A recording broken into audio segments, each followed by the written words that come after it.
How's it going on, everybody? Welcome back to the MBA, or the Monotype Battle Association. I'm joined with Tori. What's good? And today we're going to be talking about your semifinal review and the championship preview. So, hopefully you've been keeping up with everything, and, if this isn't a shock to you, then hey, you're in my club despite my picks. So, we're going to find out what exactly happened. Not alluding to much, but I think most people can get where I'm getting at here. First battle happened was the Shield Convention versus the Johto Joltix, which is the one I got wrong, of course. Shield winning cleanly with a 4-0, bringing the Paloswine for the first time. Hippowdon, Mamoswine, Nidoking, Crocodile, and basically Astrodrill wasn't there. Johto bringing the Dusclops, Gengar, Cofagrigus, Frostlass, Mega Banette, and Bucephalon. Now, why was this battle such a big, just landslide victory? Well, I think it has to do a lot with the fact that Dark, or the Johto Joltix, were playing too passively. You see, how the battle strategy was going was pretty defensive at first, with the Dusclops and then the Cofagrigus, and then Mega Banette coming out and everything, then it died to sand, unfortunately. And then Dark, having a choice item on his Frostlass instead of packing Taunt or doing something else with it, decided to play it more offensively. Now, obviously, when Paloswine comes in, it is more of a, Paloswine's more of a defensive mon, definitely, and it can be offensive if it wants to be, of course. And it's definitely a Pokemon that, with Eviolite, can live a lot, and I mean a lot, of things. And that was definitely displayed through this battle. I think, and Tailwind played this battle, and I think he played very well this battle. I think it was definitely a good, he definitely showed up. Definitely a good battle, definitely a good display of what Paloswine can do. Obviously, we all know what it can do, but, this is a good display as well. Dark just played too passively. That's the theme of this battle, basically. If he had played more aggressively and maybe used Trick Room, I wasn't going to mention it in the last video, of course, but it was definitely something that could have happened, because Trick Room would have definitely been a better strategy, but I didn't want to mention it directly in the video. I did just, peep at Dark and said, hey, if you want a good battle strategy to win this time, maybe, Trick Room, but it didn't happen that way, unfortunately. Still, congratulations to the Shields on winning, so they make it to the finals. But we have one more battle to review, and this one was a good one all the way till the end. Tori, tell them about how Essex won against the Twin Leaf Teddy Ursus in their 1-0 victory. Yes. Essex definitely pulled out all the stops. Essex, what, did you count out all the Pokemon? In what? In the other match? Yes. Yeah, okay, I must have blanked out. Okay. Essex bringing the Tapu Lele, Mew, Jirachi, Victini, Latios, and Azelf. Twin Leaf bringing the Landorus. I'm never gonna get this right. That's Incarnate. Therian? Incarnate? Darn it. Therian Incarnate looks like a cat. Always remember that. Honchkrow, Tornadus, Therian. Yes. Got it. Celesteela, Togekiss, and Gyarados. So, this, as you can see with the score at the end, this was a very close match.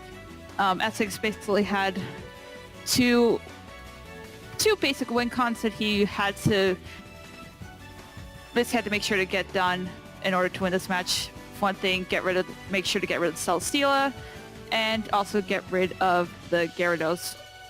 The Gyarados dying needed to come first, of course, to get rid of the Celesteela. Getting rid of the Gyarados early, the Intimidator, because Essex brought definitely a ton of physical mons, which the Twin Leaf maybe wasn't anticipating, most likely was anticipating a lot of especially offensive mons. That was clear with Essex bringing physical Victini, doing most likely V create to get rid of the Celesteela, and the end of near the end of the match, basically sealing the deal, leaving only Landorus there. Though it was still down to the wire, Tapu Lele needed to finish off less than half of its health left. But yeah, in general, I think both teams played super well. They definitely played their hearts out. I think Essex just made sure to keep a balance between physical and special mons, and just sort of had they played with the expectation that Grizzly most likely had, that Psychic usually is special, and so nope, we're going to bring some punchy Psychic Pokemon to this match. But yeah, You in general, said, yeah, in general, this is a good match. Yeah. Sorry to interrupt.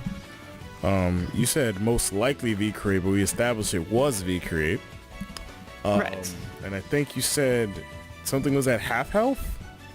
yeah, the Tapu Lele was like, It was at 46%. full health, and then it went down to 40 on the Yeah. Earth Power. at the very last turn, but it was definitely Yeah. close. I thought you meant it had half health at the end, like it came out with half health. Like no, it didn't come. No, I mean like the last at the very end, about half health.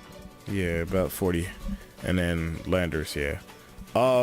Tori was all correct in everything that she said. Grizzly definitely expected more special and had a special defensive boosting Celesteela. I don't think protecting would have even helped either because it would just V-Create or done something else the next turn and would have killed it either way. Definitely a good battle. Definitely close. Getting rid of Gyarados, like Tori said early, definitely helped out. Having Thunder Punch, Ice Punch Mew, having the physical Jirachi, I believe it was, with Iron Head. Don't quote me on that. And we didn't even really see what Latios did, but I got to see what Azelf was doing. But everything else definitely worked out in Essex's favor, and congratulations to Devovovo for getting his victory and making it to the finals. So, obviously, as you guys already know, I already predicted Johto to win, and I lost that, but we got everything else right. So we are 40-31, which is a unique situation because we've never had a tie at the end. Usually one of us has an advantage, but this time it's a tie, weirdly enough. All right, so moving on, this is your bracket, of course, which is very obvious. Essex being the number 1 seed and Galaxy being the 2nd seed. But let us discuss these two teams. The Essex Excadrills, yes. The 11-2 number 1 seed with the plus 24 differential. I said that weird. Plus 24 differential, excuse me. Coached by Devovovo. His name is a lot longer, but I just shortened it to about 3 Vos. Best Pokemon on his team is Mega Gallade with 16 kills and 3 deaths. He is the Psychic Monotype and ranked 4th in the preseason ranking. I never really talked about that, but we had it in the server, how I ranked everybody, and believe me, to know how inaccurate certain things got, I was 5th, and I ended 5th in this league. But I just want to point out, for the record, Blue was ranked 1st. And now you see how sometimes the things I say are inaccurate. But moving on, though, Devovovo, a great coach. I have to say, one of the best, more consistent coaches in any of my leagues that ever have spawned. Definitely I'd say one of the better monotypes in any league that has monotype. I think Dragon, Water, Flying, and Psychic and Ground are the 5 best in my opinion. That's just me personally. Given my experience in battling in monotype ladder and everything else, definitely had a powerful type. I wasn't expecting much. Devovo, I don't know his battle style that much. This is the first time he's been in any of my leagues, and definitely played his heart out to get to a, I believe, 9-2 record at the end of the season, taking the number 1 spot over his opponent, who he fought week 1, which then ended in his favor, unfortunately, which it was good until the ending. We saw the first time Excadrill ever really got its swing of things by just killing, I think, 4 things, and it ended in a 2-0 victory for Galaxios, but I think Devovo wants to correct that and make sure that it is, his victory this time going to the championship. But enough talking about the other team. Let's just let Tori talk about them herself. Yes. The Galsfield Galvantula is 10-3 for the season, coached by Cruelty and co-coached by Tailwind Eagle. Best Pokemon, obviously the infamous Excadrill with the 27 kills and 3 deaths on the season. Definitely a great team. Was number 1 for most of the season, but fell off for the last part of the regular season, but definitely bounced back with a vengeance, as we have seen in throughout playoffs. I definitely think Galaxios has proved to be a force to be reckoned with, both with sets that would be the usual suspects, like the Sand Excadrill combination that took down Essex last time that they fought. And while this will be a rematch, it's obviously going to be a rematch no matter what. I think Galaxios also has shown it's going to show that this is going to be a very interesting fight. I think both teams are going to fight their heart out, and it's going to be very, very fun to watch. Yeah, I definitely think so too. We're going to move on to just showing both teams here, and we'll talk about this unique situation. We're both in the middle, but I'll give Tori a chance to talk about Essex in a minute, but I'll talk about Gala Shields from the other side of my view. Gala Shields, god damn it, how you guys got number 1 and then lost 3 out of 4 your last few games just because you're like, you know what, we made playoffs, who cares? And then you won 2 games into the playoffs, and now you're at the championships. God bless you. Do I expect the same thing to happen again for the finals? Yes, I do. But I know Devolvo has something up to see, but Gala Shields, Cruel Sea, and Tailwind, let's chill out for a minute. You guys are my boys. You know that. You know that. You know, you guys are doing really well. You guys are number 1. We're coasting along and everything else. I really liked it. Even though I criticize your exit drill strategy, I still think it's really good that you got one of the best monotypes. And this is something that people now will know. We didn't establish species clause correctly, and they got gypped out of Landorus, but they still made it without that Landorus. I think they would have done a little bit worse with Landorus, in my opinion, but that's debatable. Even then, without that Pokemon, they still hankered in a nice 10-3 record overall right now, and they can make that 11-3 if they want to. I think definitely they were ranked 3rd in the power rankings as far as I know, and definitely, you know, maybe should have been ranked a little bit higher. I just didn't have any real reason to rank them any higher. Have not been in any of my leagues, despite being in leagues with both of them, but you know, it's just one of those situations where I was like, let's see how things go. And things have gone wonderfully, apparently. So, good for you two. Hopefully, this will be a victory for you, question mark? We'll see. But, Tori, you want to say anything about Essex, in your opinion? Yes, I think Essex has been playing very well throughout the season. Obviously, they were able to clinch the number 1 spot at the end of the season, taking advantage of Gala Shield, just sort of like slumping it a little bit in the last leg of the season. I think Essex has been playing excellently, and definitely last week was able to show their sort of way to be kind of sneaky and unpredictable with their moveset. Sidekick is a very I think it's one of my favorite types, and I think it's a very fun sort of type to play around with in monotype, and I think to have a great team to play with. I think that Essex is going to definitely try to redeem themselves from the match during the regular season. Essex, I definitely think it's in the cards that they can win. I think they have a team that can bring unpredictable stuff to this party.